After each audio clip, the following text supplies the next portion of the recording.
Hello, Professor, and everyone watching this.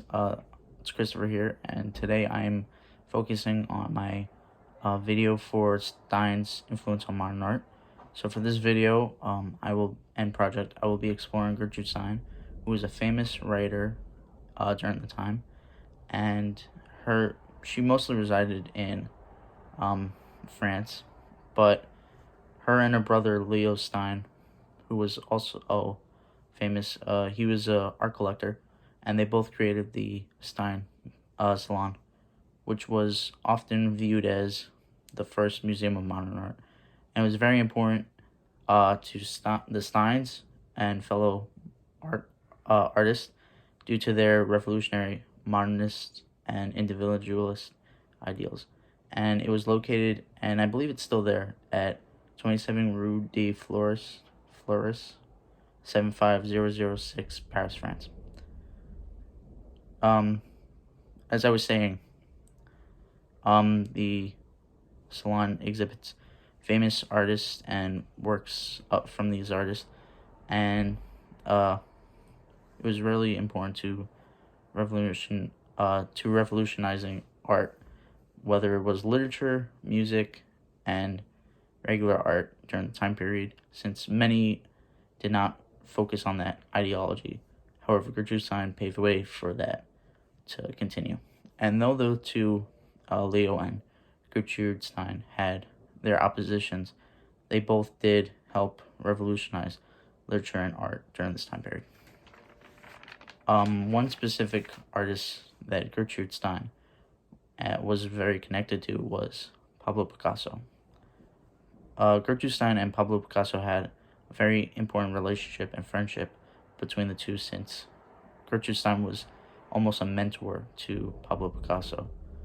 Pablo Picasso did heavily focus on Cubism in his artwork, and Cubism was created during this time of modernism and especially used by Picasso himself. It was a style of art that stresses abstract structure on a two-dimensional surface. Most paintings did look abstract and fractured due to the style, but the style is extremely important, for it did impact abstract and modern art, and still does. So, as I was saying, Pablo Picasso and Gertrude Stein did have a very important mentor and friendship-based relationship, and this also helped Pablo Picasso become the artist he was and help influence his career, including also his Cubist style. So one painting for this video I would like to focus on was the portrait of Gertrude Stein, created in 1906, I believe. The painting was created when, I believe, the two met in 1905, and the painting was created during that year.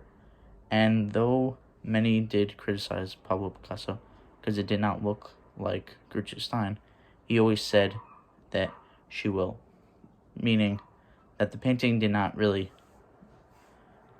look like her physical appearance, but it looked like her appearance, or her as she was. That's what I meant, sorry. And this was really important because it also helped show a bit of Pablo Picasso's art style, for he was very abstract with his works, and he did focus on Cubism a lot throughout his artworks.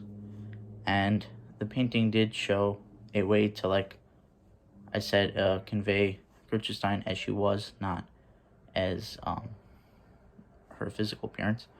And I believe this was located at the Stein Museum for quite some time.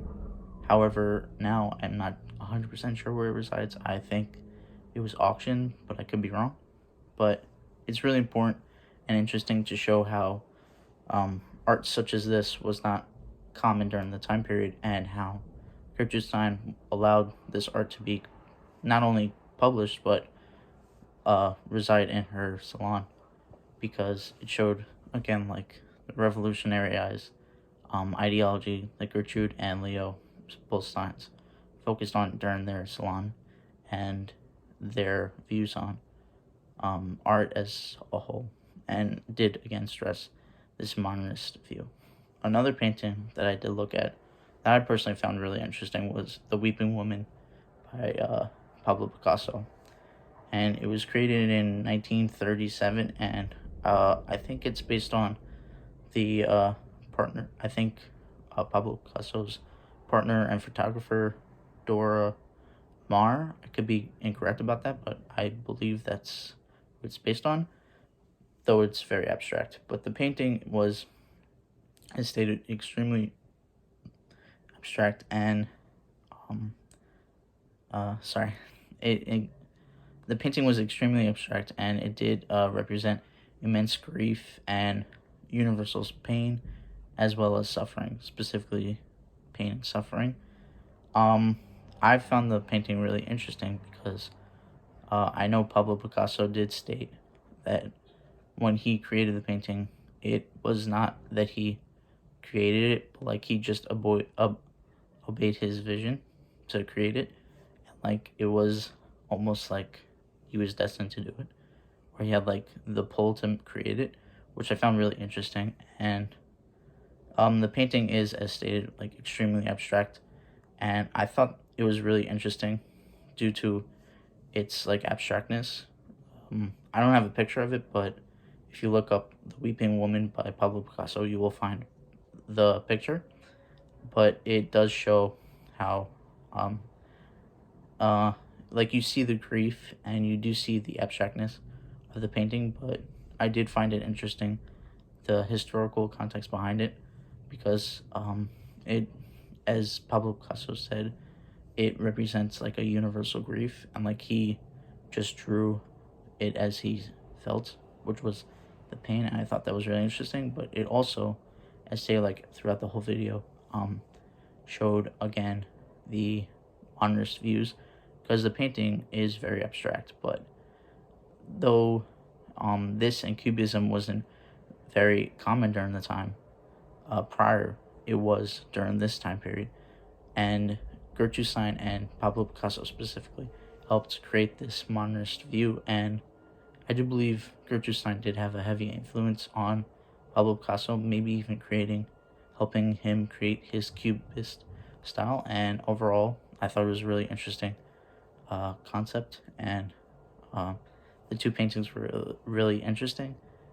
And yeah, that's about it. So just to recap, Gertrude Stein's influence on modern art was extremely influential, and it helped give way to writers such as Ernest Hemingway, and also even painters such as Pablo Picasso.